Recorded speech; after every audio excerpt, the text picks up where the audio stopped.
Meus irmãos, a paz do Senhor Jesus, estamos iniciando uma nova fase dentro de uma semana tão diferente que nós estamos vivendo em todas as cidades desse país, especialmente São Paulo, junto com uma situação que todo mundo vive. Novos tempos, novas estratégias, e a igreja não para nunca. Deus estabeleceu a igreja na terra e as portas do inferno não prevalecerão contra ela. Estamos aqui em um resumo, um resumão da nossa lição de amanhã, de adultos, da Escola Dominical em Vila Brasilina. E a proposta é que nesse resumo, no mesmo horário, você reúna a sua família, você que é aluno fiel. Aliás, nós temos uma escola dominical abençoada porque vocês são alunos fiéis. Reúna sua família, faça a escola dominical. Em cima do resumo que estamos fazendo baseado na nossa lição, para que você tenha um material simples de seguir, não perca a oportunidade de adorar a Deus com o estudo da palavra no dia, na hora correta de sempre, domingo, às 9 horas da manhã. Lição 12, 22 de março de 2020. Uma lição importantíssima, tratando sobre Jesus, o homem perfeito. Vamos tratar da encarnação de Jesus. De fato, Jesus humano, apresentando a sua natureza 100% divina e 100% humana. É uma lição muito rica, porque quando você volta na história, quando você volta nos fatos históricos, basta olhar os deuses da Grécia. Se você observar, os próprios deuses gregos, eles têm uma dificuldade muito grande nesse conceito de humanidade e eternidade.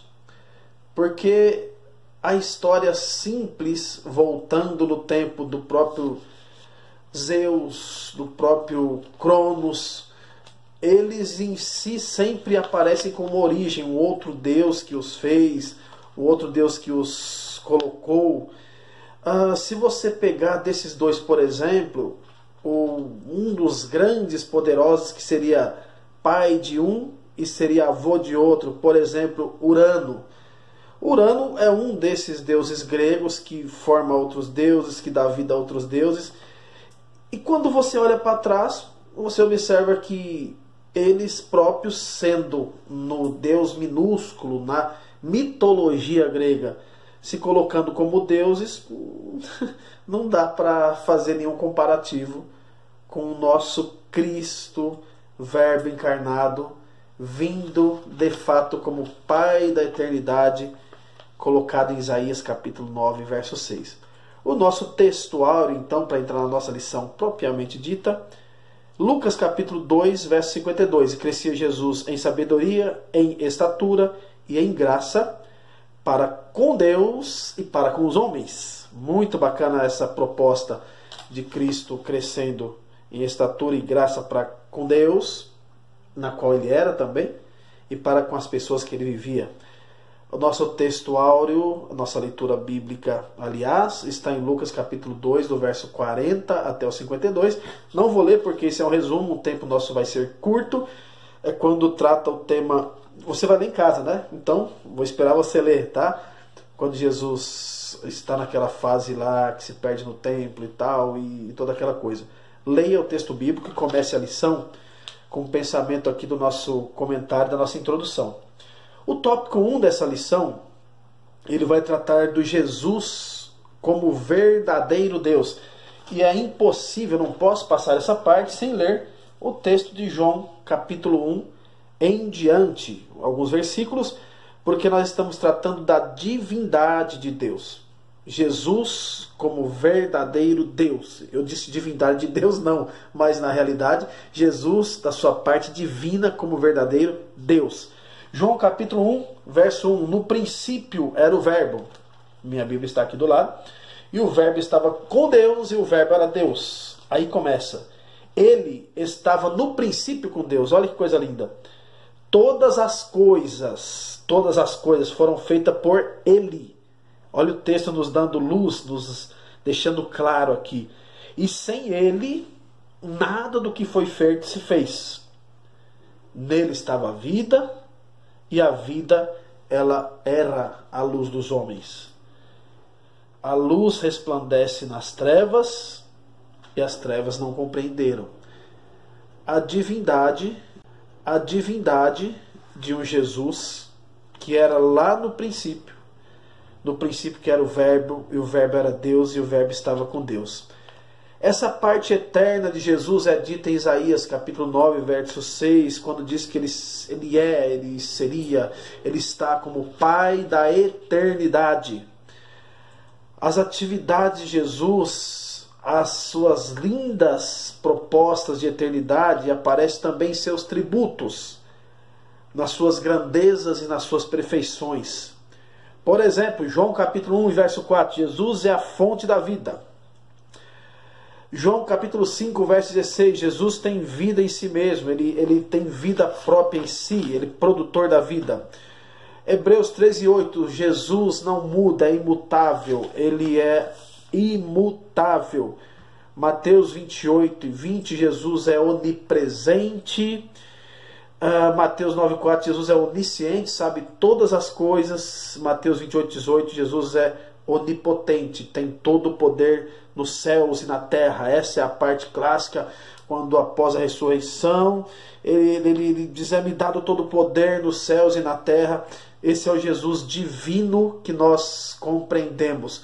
Esse Jesus divino, que em João capítulo 1, verso 1, 2, 3 e 4 fala que o princípio era o Verbo estava com Deus, era Deus. Ele, em algum momento aqui em Filipenses, essa é a parte linda, é a kenose. O kenose é um termo teológico que mostra quando Jesus esvazia da sua glória divina. Ele não deixa de ser Deus, porque nós estamos aqui tratando de Jesus como Deus, mas ele não deixa de ser Deus, ele esvazia da sua glória. Esse é o termo teológico para exemplificar isso. Então vamos lá, Filipenses capítulo 2, do verso 5 até o 11, preciso ler. De sorte que haja em vós o mesmo sentimento que houve em Cristo Jesus, que sendo forma de Deus, não teve por usurpação ser igual a Deus, mas aniquilou-se, esvaziou-se a si mesmo, tomando a forma de servo, de humano. Ele, Deus, esvazia, toma a forma de humano e faz-se igual, semelhante aos homens. Achou-se na forma de homens, humilhou a si mesmo, sendo obediente até a morte e morte de cruz. Aí depois vem as partes lindas. Por isso Deus o exaltou soberanamente, deu o nome que é sobre todo nome, para que ao nome de Jesus se dobre todo joelho dos que estão nos céus, na terra, debaixo da terra. Continua lendo o texto, porque você tem que desenvolver essa aula amanhã na sua casa. Então, dito isso, essa kenosis, esse termo teológico que mostra Cristo esvaziando de si, vamos agora para Jesus, o verdadeiro homem, porque estávamos falando de Jesus, o verdadeiro Deus, mostrando que ele era 100% Deus, agora 100% homem. Lucas capítulo 2, do verso 1 até o 7, trata do nascimento de Jesus. Jesus que nasce de forma normal, porém numa concepção sobrenatural. Ou seja, ele nasce de uma mulher, Maria, de forma como todos os homens nascem, não teve diferença nesse processo, porém a concepção, ou seja, a interligação nele para conceber, para se tornar um embrião e para se tornar um bebê de útero até se tornar uma criança fora do útero, esse é o processo da concepção sobrenatural. Não houve interação sexual de homem com mulher. Houve, por graça do Espírito Santo, a introdução da semente que gerou o Jesus humano, Jesus homem. Então, nesse processo, ele nasce normal. Você nota em Mateus capítulo 4 e 2, João 9, 19, 28, que Jesus tem também os problemas nossos de dores, de incômodos. Aliás, Isaías fala isso, né? Capítulo 53, que ele foi homem de dores, experimentado nos trabalhos. Jesus, ele teve todo esse processo humano. Quer ver um processo difícil de Jesus? Lá no Jardim da Agonia, na pré-fase da crucificação, Jesus angustiado, Mateus 26, 38. Jesus em profunda angústia, ele fala que a alma dele está angustiada até a morte. Esse é o Jesus humano. Então você tem um Jesus que esvazia a forma de servo, que sabe das nossas dores, um Jesus que tinha corpo, que sentiu o que eu sinto, o que você sinto, mas com tudo isso, tópico 3 da lição agora, homem perfeito. Nossas dores, um Jesus que tinha corpo, que sentiu o que eu sinto, o que você sinto, mas com tudo isso, tópico 3 da lição agora, homem perfeito. Jesus foi o homem perfeito porque com toda essa humanidade que ele teve, existe um ponto diferente. Ele não usou da sua parte divina, compreenda isso. Jesus, na sua humanidade, não usa a sua parte divina para fazer as coisas como humano, para se livrar dos problemas como humano, para vencer suas necessidades humanas. Não, ele não faz isso. Jesus, ele passa também momentos de fome. Quando ele está jejuando, ele não transforma pedras em pães, como lhe é sugerido ali em Mateus capítulo 4. Ele não faz isso porque ele é o Jesus humano. Quando ele faz coisas divinas sendo humano, ele faz milagres. Ele faz milagres que mudam a vida de pessoas e sempre ele ora dando graças e colocando a glória para Deus, porque nesse momento, como homem, ele usa de poder, mas ele está dizendo que ele está humano, fazendo o papel da glorificação do reino e do nome de Deus. Esse Jesus, homem perfeito, ele se revela de uma forma linda aqui nesse texto de 1 Coríntios, capítulo 15, verso 45, quando nós temos aqui uma coisa linda, dizendo que o primeiro Adão lá no Éden fracassou. O primeiro Adão, ele fracassa. Ele perde lá no Éden, no melhor lugar que tinha. E Jesus, o segundo ou último Adão, lá na cruz, o pior lugar, ele vence. Nota você que aqui tem uma aplicação prática, uma lição. Os lugares não determinam quem você é. Você, na realidade, não é fruto disso. Você pode estar em qualquer lugar, mas se você for reflexo da glória de Deus, você vai fazer aquele lugar ser representação do reino de Deus na terra. Porque o Espírito de Deus está sobre você, não é sobre o lugar, é sobre a tua vida. É por isso que esse é um momento diferente. Estamos fazendo aqui transmissões via online, lives de Facebook, estamos fazendo essas gravações de vídeo, mas a presença de Deus está aqui neste lugar. Está aí onde você começar a sua aula amanhã também. Então vamos concluir nossa lição dizendo, nosso resumo, né? Que a nossa base de fé, Hebreus capítulo 12, verso 2. Olhando firmemente para Jesus, que é o autor e consumador da nossa fé. No templo ou em casa, ao vivo ou aqui no vídeo, nós temos um que é o autor e consumador da nossa fé. Eu quero orar com você nesse momento, em nome de Jesus. Eu quero orar com você. Dobre sua cabeça, feche seus olhos se for possível. Senhor Jesus, eu oro por minha casa e oro pela casa desse meu irmão que recebe esse vídeo agora. Jesus, eu oro por nossa igreja em Vila Brasilina, em todas as igrejas representando o teu reino na terra.